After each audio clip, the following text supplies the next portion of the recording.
श्रीगणेशाय नमः। नारद उवाच प्रणम्य शिरसा देवं गौरीपुत्रं विनायकं भक्तावासं स्मरेन्नित्य आयुः कामार्थसाधये।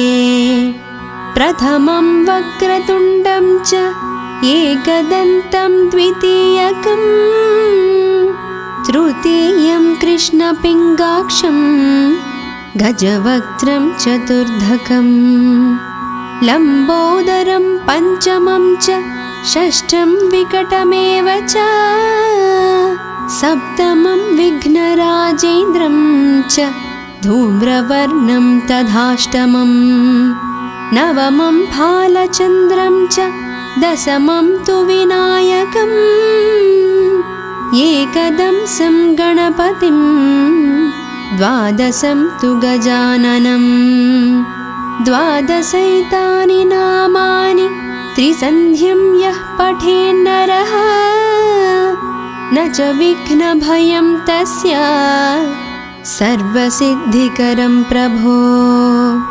विद्यार्थी लभते विद्यां धानार्थी लभते धनं पुत्रार्थी लभते पुत्रार्मोक्षार्थी लभते गतिं। जपेत् गणपतिस्तोत्रं षड्भिर्मासैः फलं लभेत् संवत्सरेण सिद्धिं च लभते नात्र संशयः।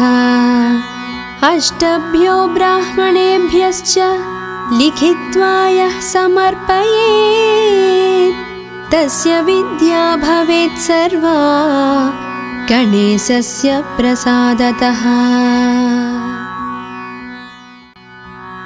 श्रीगणेशाय नमः। नारद उवाच प्रणम्य शिरसा देवं गौरीपुत्रं विनायकं भक्तावासं स्मरेन्नित्य आयुः कामार्थसाधये।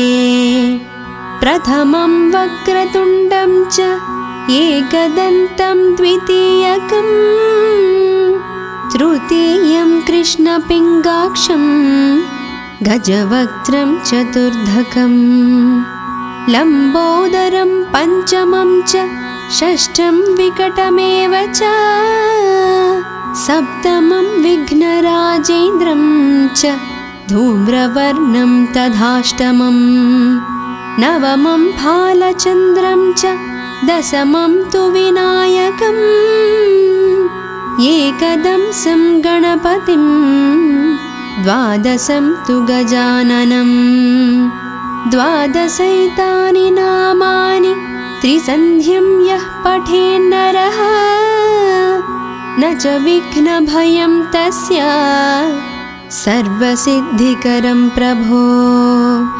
विद्यार्थी लभते विद्यां धानार्थी लभते धनं पुत्रार्थी लभते पुत्रार्मोक्षार्थी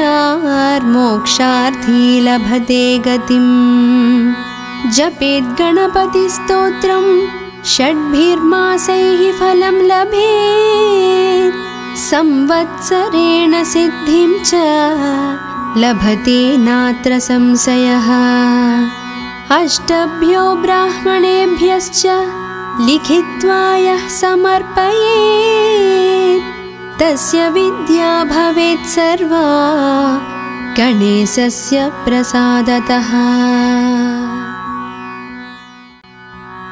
श्रीगणेशाय नमः।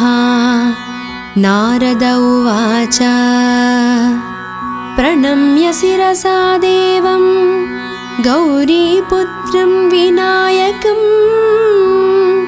भक्तावासं स्मरेन्नित्य आयुः कामार्थसाधये।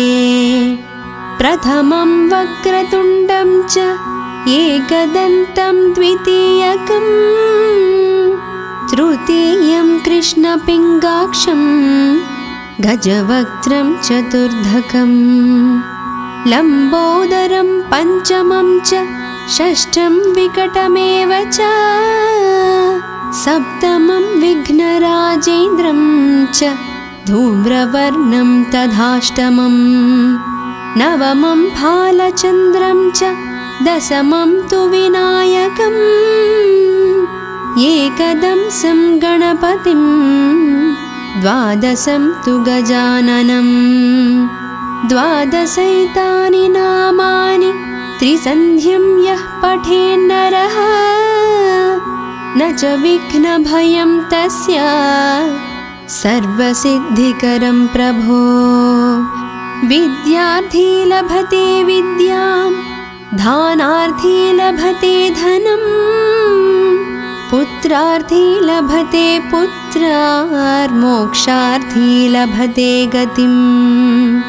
जपेत् गणपतिस्तोत्रं षड्भिर्मासैः फलं लभेत् संवत्सरेण सिद्धिं च लभते नात्र संशयः। अष्टभ्यो ब्राह्मणेभ्यश्च लिखित्वा यः समर्पयेत् तस्य विद्या भवेत् सर्वा गणेशस्य प्रसादतः। श्रीगणेशाय नमः। नारद उवाच प्रणम्य शिरसा देवं गौरीपुत्रं विनायकं भक्तावासं स्मरेन्नित्य आयुः कामार्थसाधये। प्रथमं वक्रतुण्डं च एकदन्तं द्वितीयकं तृतीयं कृष्णपिङ्गाक्षं गजवक्त्रं चतुर्धकं लम्बोदरं पञ्चमं च षष्ठं विकटमेव च सप्तमं विघ्नराजेन्द्रं च धूम्रवर्णं तथाष्टमं नवमं फालचन्द्रं च दशमं तु विनायकम् एकदंसं गणपतिं द्वादशं तु गजाननं द्वादशैतानि नामानि त्रिसन्ध्यं यः पठेन्नरः न च विघ्नभयं तस्य सर्वसिद्धिकरं प्रभो। विद्यार्थी लभते विद्यां दानार्थी लभते धनं पुत्रार्थी लभते पुत्रार्मोक्षार्थी लभते गतिम्। जपेत् गणपतिस्तोत्रं षड्भिर्मासैः फलं लभेत् संवत्सरेण सिद्धिं च लभते नात्र संशयः। अष्टभ्यो ब्राह्मणेभ्यश्च लिखित्वा यः समर्पयेत् तस्य विद्या भवेत् सर्वा गणेशस्य प्रसादतः। श्रीगणेशाय नमः। नारद उवाच प्रणम्य शिरसा देवं गौरीपुत्रं विनायकं भक्तावासं स्मरेन्नित्य आयुः कामार्थसाधये। प्रथमं वक्रतुण्डं च एकदन्तं द्वितीयकं तृतीयं कृष्णपिङ्गाक्षं गजवक्त्रं चतुर्धकं लम्बोदरं पञ्चमं च षष्ठं विकटमेव च सप्तमं विघ्नराजेन्द्रं च धूम्रवर्णं तथाष्टमं नवमं फालचन्द्रं च दशमं तु विनायकम् एकदंसं गणपतिं द्वादशं तु गजाननं द्वादशैतानि नामानि त्रिसन्ध्यं यः पठेन्नरः न च विघ्नभयं तस्य सर्वसिद्धिकरं प्रभो। विद्यार्थी लभते विद्यां, दानार्थी लभते धनम्, पुत्रार्थी लभते पुत्रार्, मोक्षार्थी लभते गतिम्। जपेत् गणपतिस्तोत्रं षड्भिर्मासैः फलं लभेत्, संवत्सरेण सिद्धिं च लभते नात्र संशयः। अष्टभ्यो ब्राह्मणेभ्यश्च लिखित्वा यः समर्पयेत्, तस्य विद्या भवेत् सर्वा गणेशस्य प्रसादतः। श्रीगणेशाय नमः। नारद उवाच प्रणम्य शिरसा देवं गौरीपुत्रं विनायकं, भक्तावासं स्मरेन्नित्य आयुः कामार्थसाधये। प्रथमं वक्रतुण्डं च एकदन्तं द्वितीयकं, तृतीयं कृष्णपिङ्गाक्षं गजवक्त्रं चतुर्धकं, लम्बोदरं पञ्चमं च षष्ठं विकटमेव च, सप्तमं विघ्नराजेन्द्रं च धूम्रवर्णं तथाष्टमम्, नवमं भालचन्द्रं च दशमं तु विनायकम्, एकदंसं गणपतिं द्वादशं तु गजाननम्। द्वादशैतानि नामानि त्रिसन्ध्यं यः पठेन्नरः, न च विघ्नभयं तस्य सर्वसिद्धिकरं प्रभो। विद्यार्थी लभते विद्यां, दानार्थी लभते धनम्, पुत्रार्थी लभते पुत्रार्, मोक्षार्थी लभते गतिम्। जपेत् गणपतिस्तोत्रं षड्भिर्मासैः फलं लभेत्, संवत्सरेण सिद्धिं च लभते नात्र संशयः। अष्टभ्यो ब्राह्मणेभ्यश्च लिखित्वा यः समर्पयेत्, तस्य विद्या भवेत् सर्वा गणेशस्य प्रसादतः। श्रीगणेशाय नमः। नारद उवाच प्रणम्य शिरसा देवं गौरीपुत्रं विनायकं, भक्तावासं स्मरेन्नित्य आयुः कामार्थसाधये।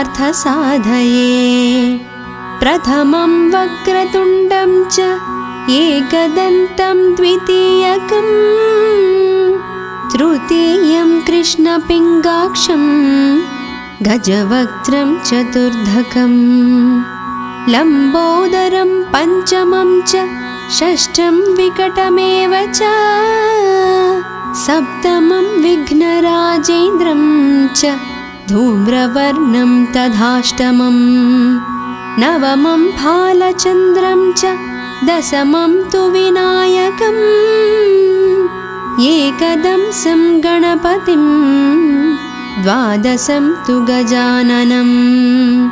द्वादशैतानि नामानि त्रिसन्ध्यं यः पठेन्नरः, न च विघ्नभयं तस्य सर्वसिद्धिकरं प्रभो। विद्यार्थी लभते विद्यां, दानार्थी लभते धनम्, पुत्रार्थी लभते पुत्रार्, मोक्षार्थी लभते गतिम्। जपेत् गणपतिस्तोत्रं षड्भिर्मासैः फलं लभेत्, संवत्सरेण सिद्धिं च लभते नात्र संशयः। अष्टभ्यो ब्राह्मणेभ्यश्च लिखित्वा यः समर्पयेत्, तस्य विद्या भवेत् सर्वा गणेशस्य प्रसादतः। श्रीगणेशाय नमः।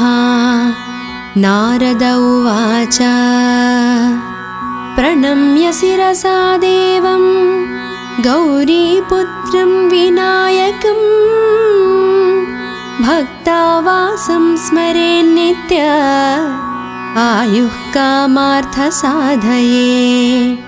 प्रथमं वक्रतुण्डं च एकदन्तं द्वितीयकं तृतीयं कृष्णपिङ्गाक्षं गजवक्त्रं चतुर्धकं लम्बोदरं पञ्चमं च षष्ठं विकटमेव च सप्तमं विघ्नराजेन्द्रं च धूम्रवर्णं तथाष्टमं नवमं फालचन्द्रं च दशमं तु विनायकम् एकदंसं गणपतिं द्वादशं तु गजाननं द्वादशैतानि नामानि त्रिसन्ध्यं यः पठेन्नरः न च विघ्नभयं तस्य सर्वसिद्धिकरं प्रभो। विद्यार्थी लभते विद्यां दानार्थी लभते धनं पुत्रार्थी लभते पुत्रार्मोक्षार्थी लभते गतिं।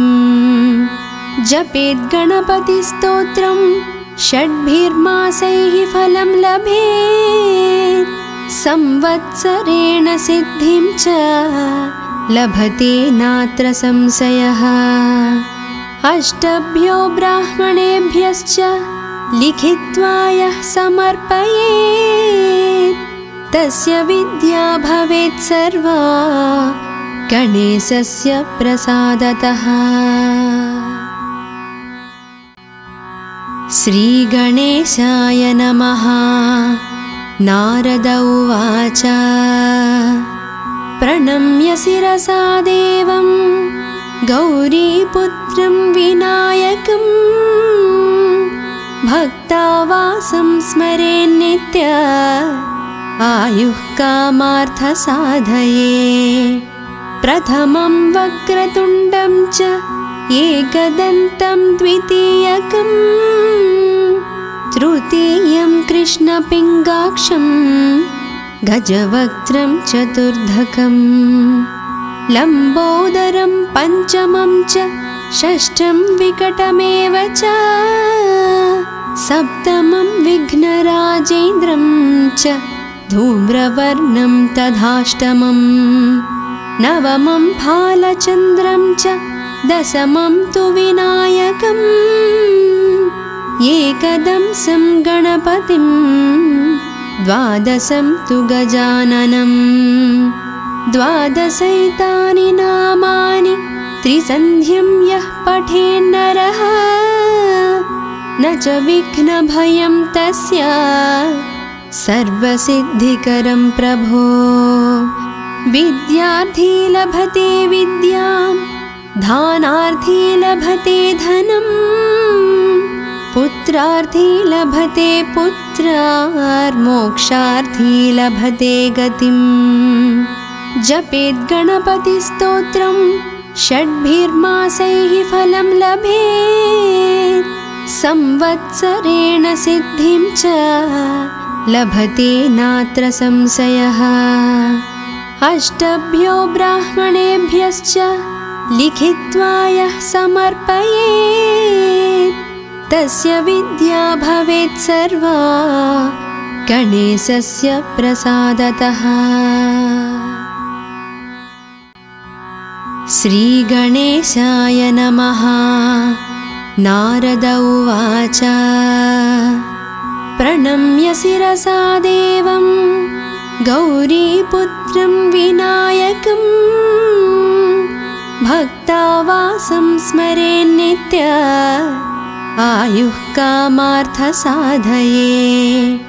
प्रथमं वक्रतुण्डं च एकदन्तं द्वितीयकं तृतीयं कृष्णपिङ्गाक्षं गजवक्त्रं चतुर्धकं लम्बोदरं पञ्चमं च षष्ठं विकटमेव च सप्तमं विघ्नराजेन्द्रं च धूम्रवर्णं तथाष्टमं नवमं फालचन्द्रं च दशमं तु विनायकम् एकदंसं गणपतिं द्वादशं तु गजाननं द्वादशैतानि नामानि त्रिसन्ध्यं यः पठेन्नरः न च विघ्नभयं तस्य सर्वसिद्धिकरं प्रभो विद्यार्थी लभते विद्यां दानार्थी लभते धनं पुत्रार्थी लभते पुत्रार्मोक्षार्थी लभते गतिं जपेत् गणपतिस्तोत्रं षड्भिर्मासैः फलं लभेत् संवत्सरेण सिद्धिं च लभते नात्र संशयः अष्टभ्यो ब्राह्मणेभ्यश्च लिखित्वा यः समर्पयेत् तस्य विद्या भवेत् सर्वा गणेशस्य प्रसादतः। श्रीगणेशाय नमः। नारद उवाच प्रणम्य शिरसा देवं गौरीपुत्रं विनायकं भक्तावासं स्मरेन्नित्य आयुः कामार्थसाधये प्रथमं वक्रतुण्डं च एकदन्तं द्वितीयकं तृतीयं कृष्णपिङ्गाक्षं गजवक्त्रं चतुर्धकं लम्बोदरं पञ्चमं च षष्ठं विकटमेव च सप्तमं विघ्नराजेन्द्रं च धूम्रवर्णं तथाष्टमं नवमं फालचन्द्रं च दशमं तु विनायकम् एकदंसं गणपतिं द्वादशं तु गजाननं द्वादशैतानि नामानि त्रिसन्ध्यं यः पठेन्नरः न च विघ्नभयं तस्य सर्वसिद्धिकरं प्रभो विद्यार्थी लभते विद्यां दानार्थी लभते धनं पुत्रार्थी लभते पुत्रार्मोक्षार्थी लभते गतिं जपेत् गणपतिस्तोत्रं षड्भिर्मासैः फलं लभेत् संवत्सरेण सिद्धिं च लभते नात्र संशयः अष्टभ्यो ब्राह्मणेभ्यश्च लिखित्वा यः समर्पयेत् तस्य विद्या भवेत् सर्वा गणेशस्य प्रसादतः। श्रीगणेशाय नमः। नारद उवाच प्रणम्य शिरसा देवं गौरीपुत्रं विनायकं भक्तावासं स्मरेन्नित्य आयुः कामार्थसाधये प्रथमं वक्रतुण्डं च एकदन्तं द्वितीयकं तृतीयं कृष्णपिङ्गाक्षं गजवक्त्रं चतुर्धकं लम्बोदरं पञ्चमं च षष्ठं विकटमेव च सप्तमं विघ्नराजेन्द्रं च धूम्रवर्णं तथाष्टमं नवमं फालचन्द्रं च दशमं तु विनायकम् एकदंसं गणपतिं द्वादशं तु गजाननं द्वादशैतानि नामानि त्रिसन्ध्यं यः पठेन्नरः न च विघ्नभयं तस्य सर्वसिद्धिकरं प्रभो। विद्यार्थी लभते विद्यां दानार्थी लभते धनं पुत्रार्थी लभते पुत्रार्मोक्षार्थी लभते गतिम्। जपेत् गणपतिस्तोत्रं षड्भिर्मासैः फलं लभेत् संवत्सरेण सिद्धिं च लभते नात्र संशयः। अष्टभ्यो ब्राह्मणेभ्यश्च लिखित्वा यः समर्पयेत् तस्य विद्या भवेत् सर्वा गणेशस्य प्रसादतः। श्रीगणेशाय नमः। नारद उवाच प्रणम्य शिरसा देवं गौरीपुत्रं विनायकं भक्तावासं स्मरेन्नित्य आयुः कामार्थसाधये।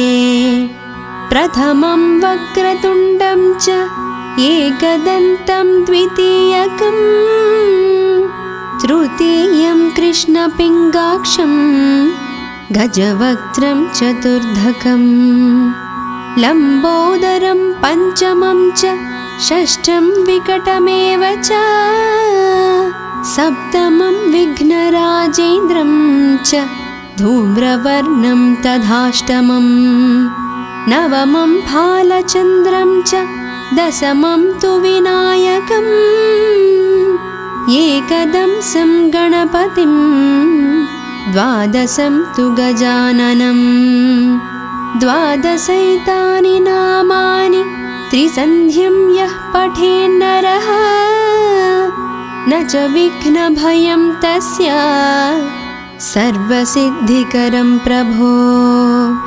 विद्यार्थी लभते विद्यां दानार्थी लभते धनं पुत्रार्थी लभते पुत्रार्मोक्षार्थी लभते गतिम्। जपेत् गणपतिस्तोत्रं षड्भिर्मासैः फलं लभेत् संवत्सरेण सिद्धिं च लभते नात्र संशयः। अष्टभ्यो ब्राह्मणेभ्यश्च लिखित्वा यः समर्पयेत् तस्य विद्या भवेत् सर्वा गणेशस्य प्रसादतः। श्रीगणेशाय नमः।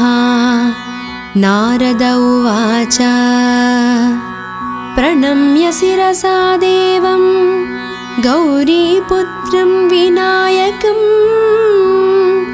भक्तावासं स्मरेन्नित्य आयुः कामार्थसाधये।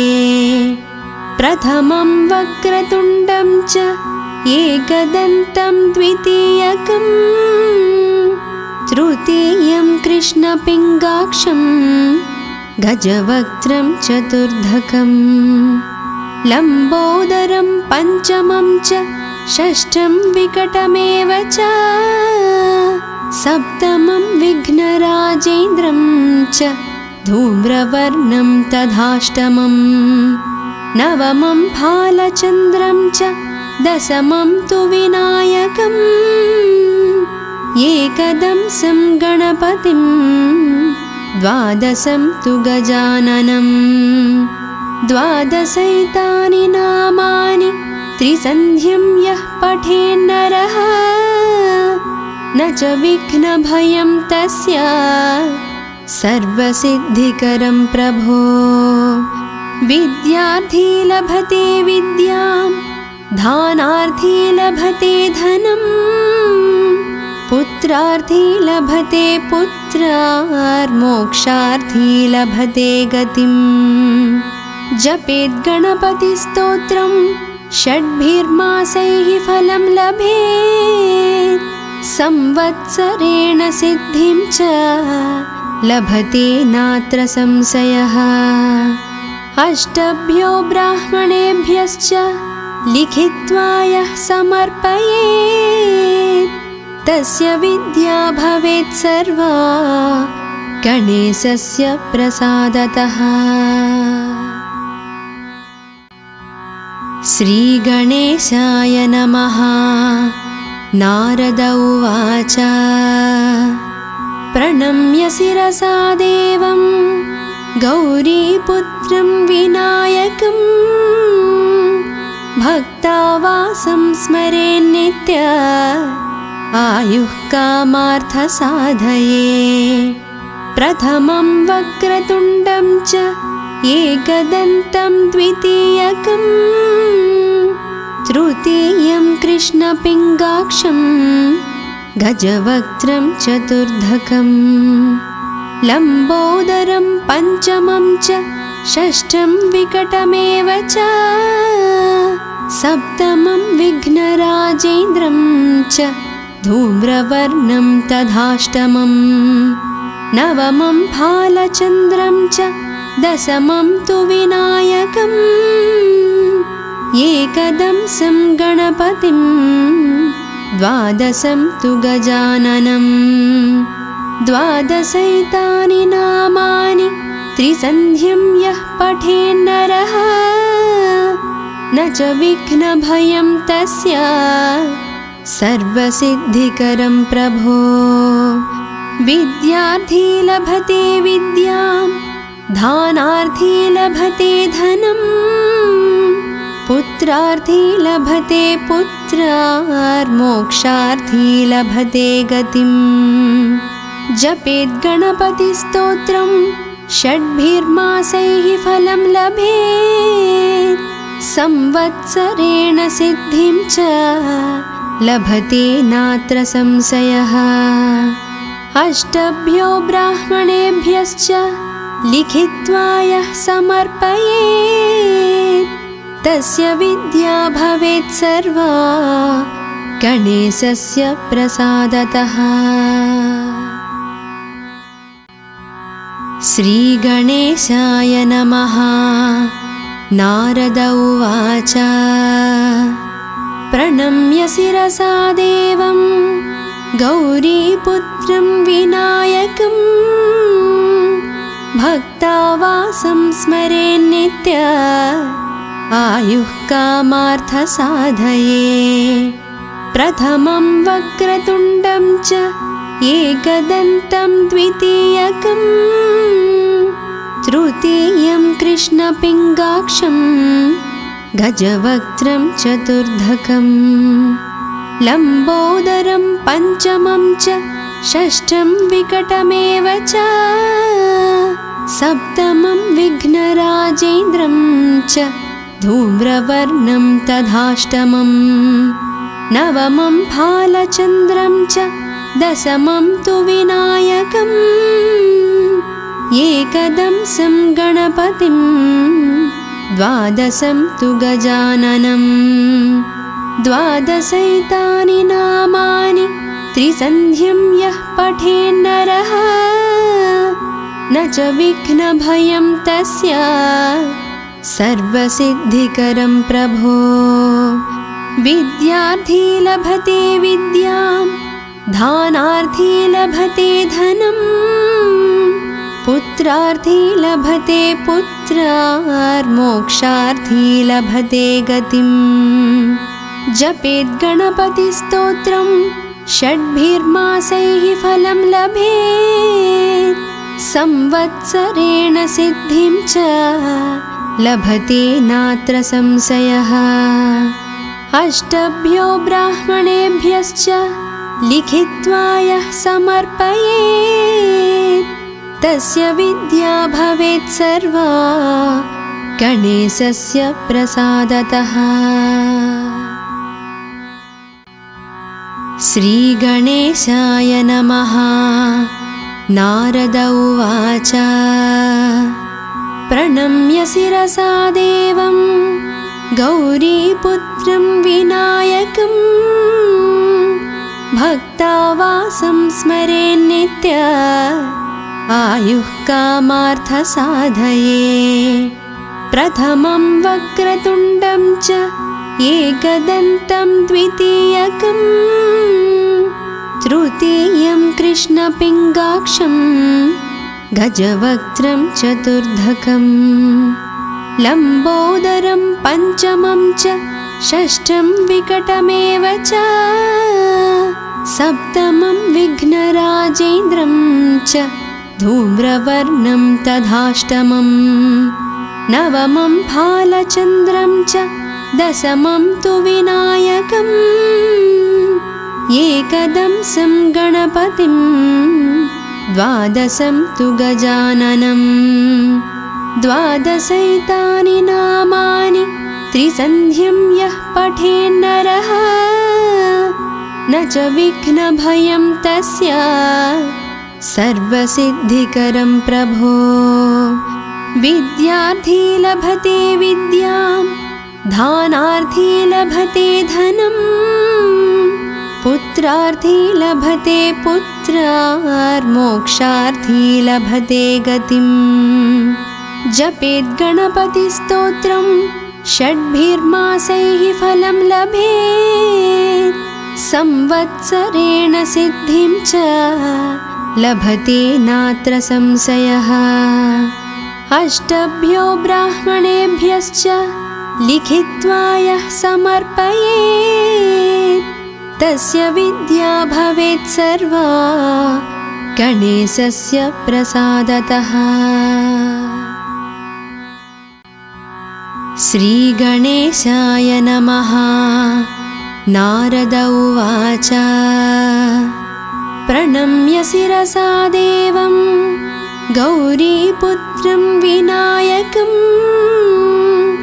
भक्तावासं स्मरेन्नित्य आयुः कामार्थसाधये प्रथमं वक्रतुण्डं च एकदन्तं द्वितीयकं तृतीयं कृष्णपिङ्गाक्षं गजवक्त्रं चतुर्धकं लम्बोदरं पञ्चमं च षष्ठं विकटमेव च सप्तमं विघ्नराजेन्द्रं च धूम्रवर्णं तथाष्टमं नवमं फालचन्द्रं च दशमं तु विनायकम् एकदंसं गणपतिं द्वादशं तु गजाननं द्वादशैतानि नामानि त्रिसन्ध्यं यः पठेन्नरः न च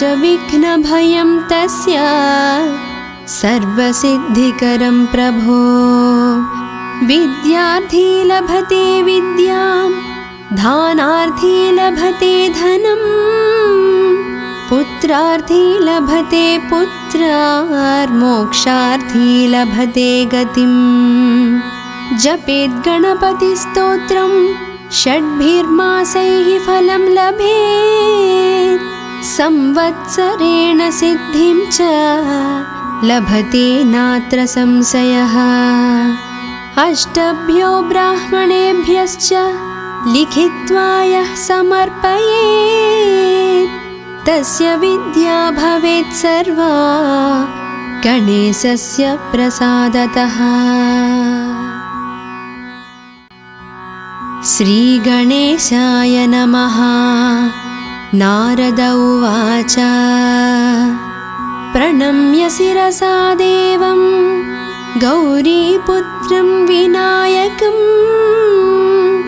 भक्तावासं स्मरेन्नित्य आयुः कामार्थसाधये प्रथमं वक्रतुण्डं च एकदन्तं द्वितीयकं तृतीयं कृष्णपिङ्गाक्षं गजवक्त्रं चतुर्धकं लम्बोदरं पञ्चमं च षष्ठं विकटमेव च सप्तमं विघ्नराजेन्द्रं च धूम्रवर्णं तथाष्टमं नवमं फालचन्द्रं च दशमं तु विनायकम् एकदंसं गणपतिं द्वादशं तु गजाननं द्वादशैतानि नामानि त्रिसन्ध्यं यः पठेन्नरः न च विघ्नभयं तस्य सर्वसिद्धिकरं प्रभो। विद्यार्थी लभते विद्यां धानार्थी लभते धनं पुत्रार्थी लभते पुत्रार्मोक्षार्थी लभते गतिम्। जपेद् गणपतिस्तोत्रं षड्भिर्मासैः फलं लभेत् संवत्सरेण सिद्धिं च लभते नात्र संशयः। अष्टभ्यो ब्राह्मणेभ्यश्च लिखित्वा यः समर्पयेत् तस्य विद्या भवेत् सर्वा गणेशस्य प्रसादतः। श्रीगणेशाय नमः। नारद उवाच प्रणम्य शिरसा देवं गौरीपुत्रं विनायकं भक्तावासं स्मरेन्नित्य आयुः कामार्थसाधये।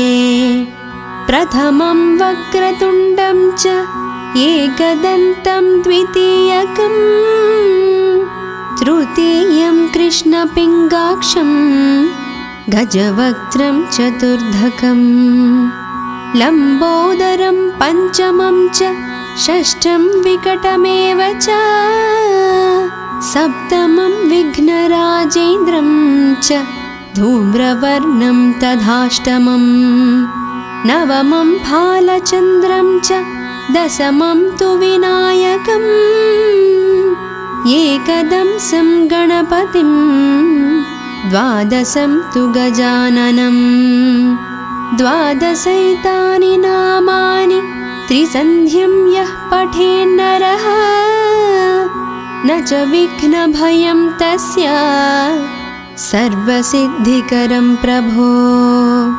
विद्यार्थी लभते विद्यां धानार्थी लभते धनं पुत्रार्थी लभते पुत्रार्मोक्षार्थी लभते गतिम्। जपेद् गणपतिस्तोत्रं षड्भिर्मासैः फलं लभेत् संवत्सरेण सिद्धिं च लभते नात्र संशयः। अष्टभ्यो ब्राह्मणेभ्यश्च लिखित्वा यः समर्पयेत् तस्य विद्या भवेत् सर्वा गणेशस्य प्रसादतः। श्रीगणेशाय नमः। नारद उवाच प्रणम्य शिरसा देवं गौरीपुत्रं विनायकं भक्तावासं स्मरेन्नित्य आयुः कामार्थसाधये।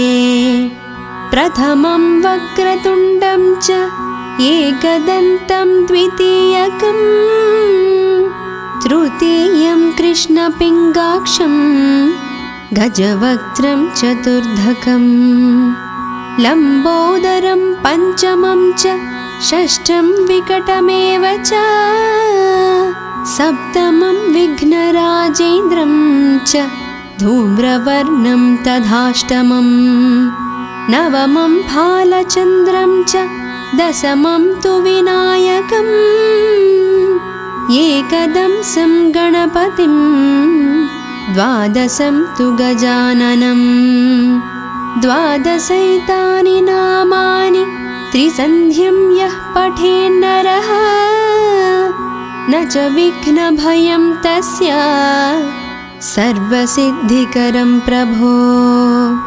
विद्यार्थी लभते विद्यां धानार्थी लभते धनं पुत्रार्थी लभते पुत्रार्मोक्षार्थी लभते गतिम्।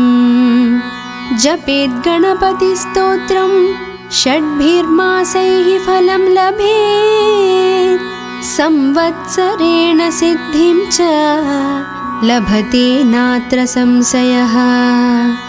अष्टभ्यो ब्राह्मणेभ्यश्च लिखित्वा यः समर्पयेत् तस्य विद्या भवेत् सर्वा गणेशस्य प्रसादतः। श्रीगणेशाय नमः। नारद उवाच प्रणम्य शिरसा देवं गौरीपुत्रं विनायकं भक्तावासं स्मरेन्नित्य आयुः कामार्थसाधये। प्रथमं वक्रतुण्डं च एकदन्तं द्वितीयकं तृतीयं कृष्णपिङ्गाक्षं गजवक्त्रं चतुर्धकं लम्बोदरं पञ्चमं च षष्ठं विकटमेव च सप्तमं विघ्नराजेन्द्रं च धूम्रवर्णं तथाष्टमं नवमं फालचन्द्रं च दशमं तु विनायकम् एकदंसं गणपतिं द्वादशं तु गजाननं द्वादशैतानि नामानि त्रिसन्ध्यं यः पठेन्नरः न च विघ्नभयं तस्य सर्वसिद्धिकरं प्रभो।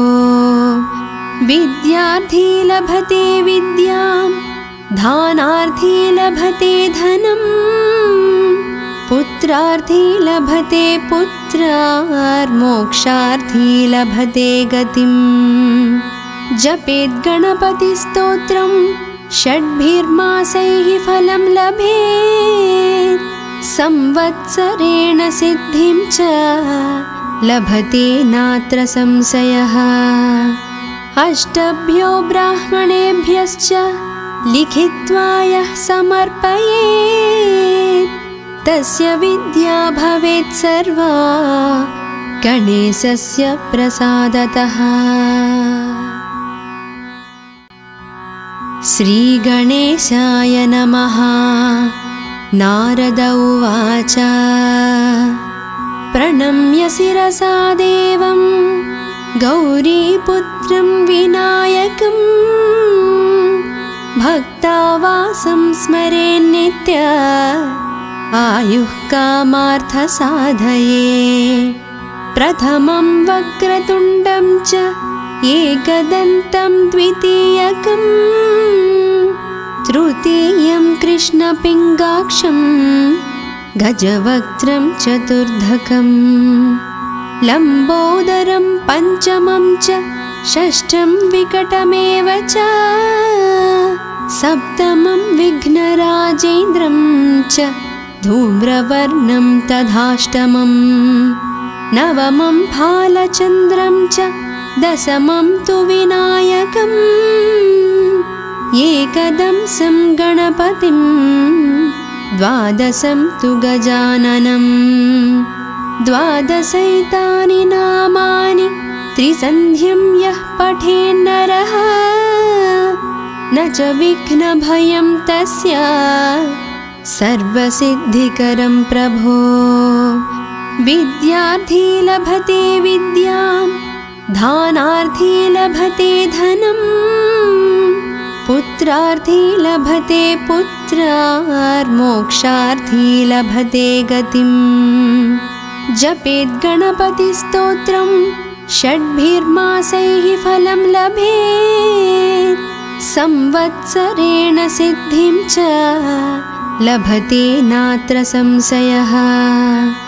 अष्टभ्यो ब्राह्मणेभ्यश्च लिखित्वा यः समर्पयेत् तस्य विद्या भवेत् सर्वा गणेशस्य प्रसादतः। श्रीगणेशाय नमः।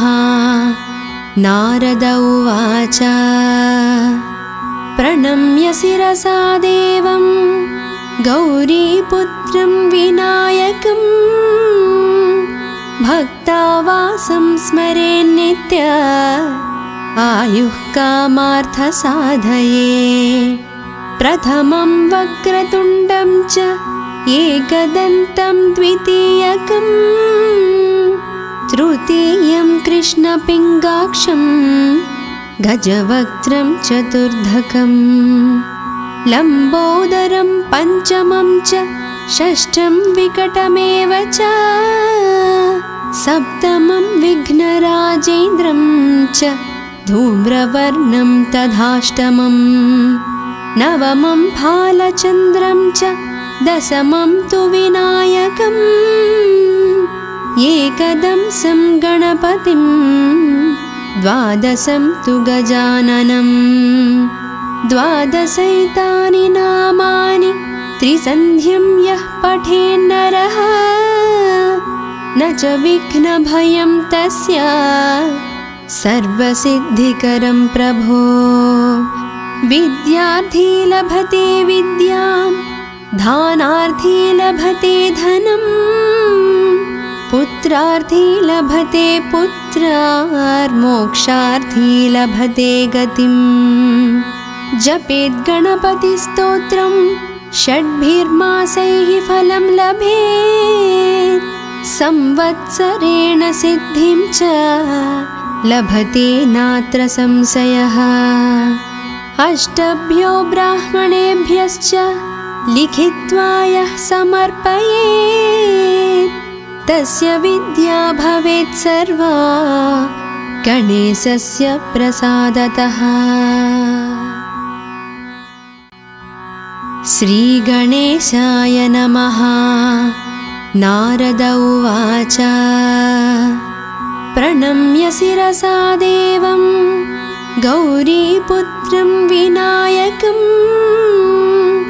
भक्तावासं स्मरेन्नित्य आयुः कामार्थसाधये प्रथमं वक्रतुण्डं च एकदन्तं द्वितीयकं तृतीयं कृष्णपिङ्गाक्षं गजवक्त्रं चतुर्धकं लम्बोदरं पञ्चमं च षष्ठं विकटमेव च सप्तमं विघ्नराजेन्द्रं च धूम्रवर्णं तथाष्टमं नवमं भालचन्द्रं च दशमं तु विनायकम् एकदंसं गणपतिं द्वादशं तु गजाननं द्वादशैतानि नामानि त्रिसन्ध्यं यः पठेन्नरः न च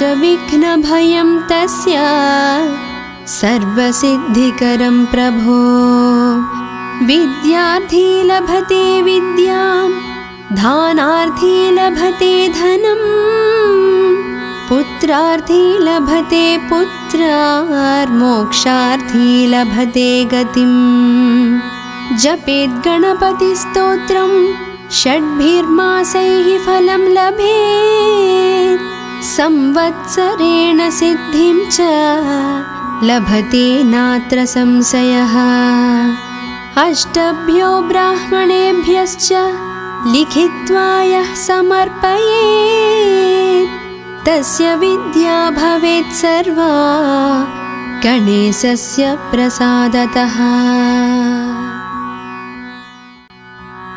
श्रीगणेशाय नमः। नारद उवाच प्रणम्य शिरसा देवं गौरीपुत्रं विनायकं भक्तावासं स्मरेन्नित्य आयुः कामार्थसाधये प्रथमं वक्रतुण्डं च एकदन्तं द्वितीयकं तृतीयं कृष्णपिङ्गाक्षं गजवक्त्रं चतुर्धकं लम्बोदरं पञ्चमं च षष्ठं विकटमेव च सप्तमं विघ्नराजेन्द्रं च धूम्रवर्णं तथाष्टमं नवमं भालचन्द्रं च दशमं तु विनायकम् एकदंसं गणपतिं द्वादशं तु गजाननम् द्वादशैतानि नामानि त्रिसन्ध्यं यः पठेन्नरः न च विघ्नभयं तस्य सर्वसिद्धिकरं प्रभो विद्यार्थी लभते विद्यां धानार्थी लभते धनं पुत्रार्थी लभते पुत्रार्मोक्षार्थी लभते गतिम् जपेद् गणपतिस्तोत्रं षड्भिर्मासैः फलं लभेत् संवत्सरेण सिद्धिं च लभते नात्र संशयः अष्टभ्यो ब्राह्मणेभ्यश्च लिखित्वा यः समर्पयेत् तस्य विद्या भवेत् सर्वा गणेशस्य प्रसादतः। श्रीगणेशाय नमः। नारद उवाच प्रणम्य शिरसा देवं गौरीपुत्रं विनायकं भक्तावासं स्मरेन्नित्य आयुः कामार्थसाधये प्रथमं वक्रतुण्डं च एकदन्तं द्वितीयकं तृतीयं कृष्णपिङ्गाक्षं गजवक्त्रं चतुर्धकं लम्बोदरं पञ्चमं च षष्ठं विकटमेव च सप्तमं विघ्नराजेन्द्रं च धूम्रवर्णं तथाष्टमं नवमं फालचन्द्रं च दशमं तु विनायकम् एकदंसं गणपतिं द्वादशं तु गजाननं द्वादशैतानि नामानि त्रिसन्ध्यं यः पठेन्नरः न च विघ्नभयं तस्य सर्वसिद्धिकरं प्रभो विद्यार्थी लभते विद्यां धानार्थी लभते धनं पुत्रार्थी लभते पुत्रार्मोक्षार्थी लभते गतिम् जपेद् गणपतिस्तोत्रं षड्भिर्मासैः फलं लभेत् संवत्सरेण सिद्धिं च लभते नात्र संशयः अष्टभ्यो ब्राह्मणेभ्यश्च लिखित्वा यः समर्पयेत् तस्य विद्या भवेत् सर्वा गणेशस्य प्रसादतः। श्रीगणेशाय नमः। नारद उवाच प्रणम्य शिरसा देवं गौरीपुत्रं विनायकं भक्तावासं स्मरेन्नित्य आयुः कामार्थसाधये प्रथमं वक्रतुण्डं च एकदन्तं द्वितीयकं तृतीयं कृष्णपिङ्गाक्षं गजवक्त्रं चतुर्धकं लम्बोदरं पञ्चमं च षष्ठं विकटमेव च सप्तमं विघ्नराजेन्द्रं च धूम्रवर्णं तथाष्टमं नवमं फालचन्द्रं च दशमं तु विनायकम् एकदंसं गणपतिं द्वादशं तु गजाननं द्वादशैतानि नामानि त्रिसन्ध्यं यः पठेन्नरः न च विघ्नभयं तस्य सर्वसिद्धिकरं प्रभो विद्यार्थी लभते विद्यां धानार्थी लभते धनं पुत्रार्थी लभते पुत्रार्मोक्षार्थी